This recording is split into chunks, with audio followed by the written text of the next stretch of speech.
What is good, everybody? It is your boy Pat the Designer back at it again. How are y'all feeling today, Chicago? The Chicago Bulls season is pretty much in a place where we've seen this before. We've been down this path. We know where it's going to end. And so I am going to give you 5 major changes that the Chicago Bulls organization needs to make after this season. Cue the intro. On 1, on 2, on 3. Stop it! Did not do him like that! Mercy! Did you not get the memo? All right, so before we get into the video, make sure that you like and subscribe to the page, especially if you're a Chicago sports fan, if you're a Chicago Bulls fan, because we do post new content weekly, and we don't want you to miss a thing, so make sure you hit that bell. So the Chicago Bulls season is basically in shambles. They get a win here or there, but for the most part, they're pretty trash. So, key things need to change, and from what I'm hearing, key things will change at the end of this season. Key names will change at the end of the season. But here are 5 key things that I think the Chicago Bulls need to change at the end of this season to get this organization moving in the direction that it needs to be going in, a championship direction. Number 5 for me, in my opinion, a pretty obvious one. Jim Boylan's got to go. And it's not just Jim Boylan's got to go. Jim Boylan going, yeah, okay, fire the coach, fire the coach. Everybody says fire the coach. Jim Boylan has to go, and you have to do a real coaching search. This is not a small city team that we got to just take whoever we can get. This is the Chicago Bulls, ladies and gentlemen. We should be able to go out and find real coaches, but you know why we're not able to? You know why we're not able to get those coaches? Because the people at the top have no desire to do a coaching search. You need to go out there. You need to line up candidates, 5, 10 guys. You need to get guys in here interviewing, talking to you. If you're not doing it during the season, in my opinion, you are causing malpractice. You have to get the right head coach with the right system, with a current system in here. No more going to get your friends. No more going to get the guy at the end of the bench. Go get the proper coach. Go do a real coaching search, and maybe you'll find a gem like Monty Williams, who was out there available, and that can, oh, by the way, maybe develop some guys and actually move them into being the players that we've seen flashes of them being, instead of regressing into the crap that we're seeing this year. Number 4, you have to look at the players on this team and see who is really a part of the future. I would hope Larry Markkanen's a part of the future. I would hope Zach LaVine is a part of the future. I would hope Kobe White is a part of the future. But you have to really sit down, really go through, and no feelings involved. Feelings are out of this, because there's a lot of players that I like on this team who I can see playing somewhere else and playing better somewhere else because of what's happening in Chicago right now. So I think you need to look at a lot of key pieces on this team, Thad Young, Otto Porter, guys like that, and you need to say, is this guy really a part of our future? Is he a building block for what we want to do moving forward, or should we move on from him? Because the Bulls need to figure out money situations. So you need to sit down, you need to look and see, okay, is this young guy we drafted really a part of what we're doing? Do we like the development we've seen from him? And get the feelings out of it. And if he's not, don't overlove him. You know what I mean? We've done that the entire time with this team. Luol Deng was a great player for the Chicago Bulls. I appreciate everything he did, but the Bulls would not move off of him when there were better players available, because they felt like, no, we got to keep this guy around. We got to be loyal to this guy. And that is a great trait. Loyalty is a great trait, but it has not produced you wins. It has not produced you championships. The Chicago Bulls organization and most Jerry Reinsdorf organizations are loyal to a fault, and that is a fault here. So I think you just got to go through, you got to look through the guys that you have there and say, is he really a part of our future? Before I continue with the video, I want to know your opinion on changes that the Chicago Bulls need to make. Let me know in the comments below.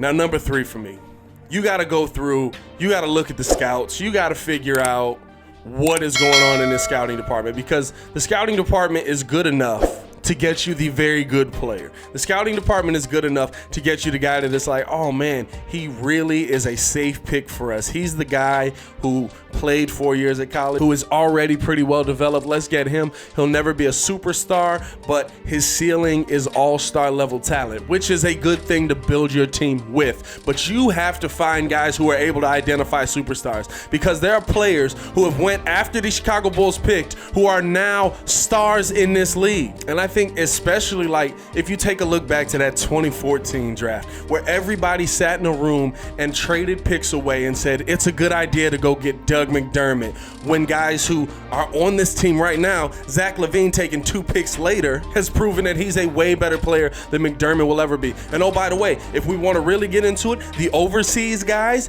y'all got to get swapped out too, because our overseas scouts have produced, I'll give you Larry Markkinen, but other than that, they have struggled to find that overseas talent, because in that same draft 2014, guess who was taken? Nikola Jokic.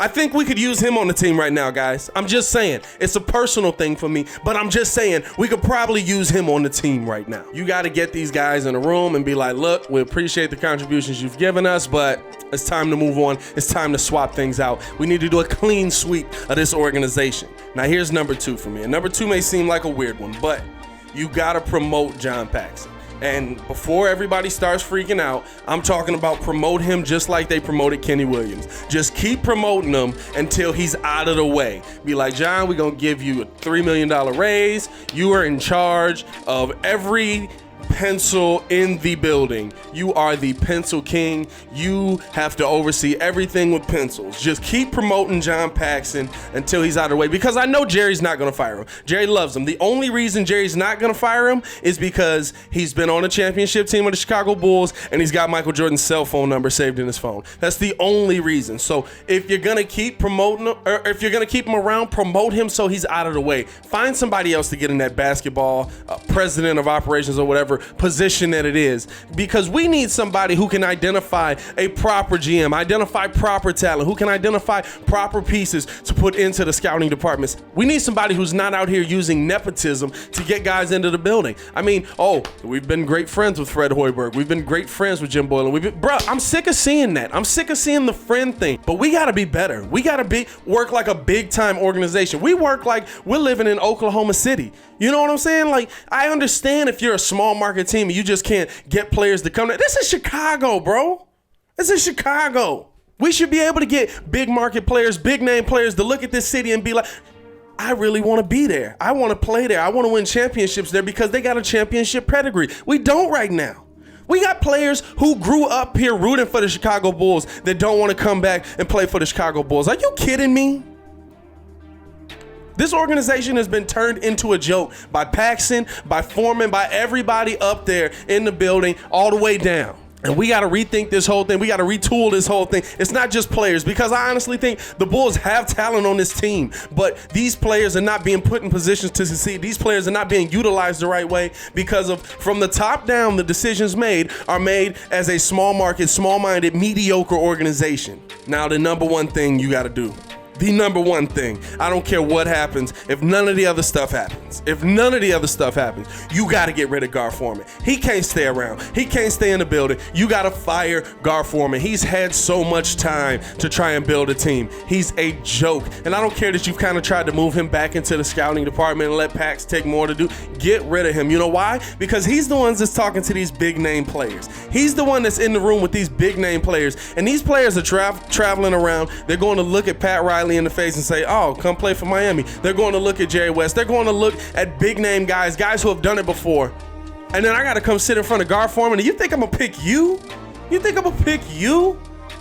Gar Forman looked like the joke that he is. And the worst part about it is there's no punchline. He's really there. He's really the Bulls GM. He looked like he nepotismed himself all the way into that position. I know that's not proper grammar, but I'm upset about this team. You know what I mean? We gotta be better. We can afford real people. We are a $1 billion organization. We got this. I swear we do. But he has to go. Gar Forman has to be out of here. I don't care if you demote him back to just being a regular scout overseas. He's scouting the Alaskan division. You know, he's watching that Eskimo ball. I don't care where you put him.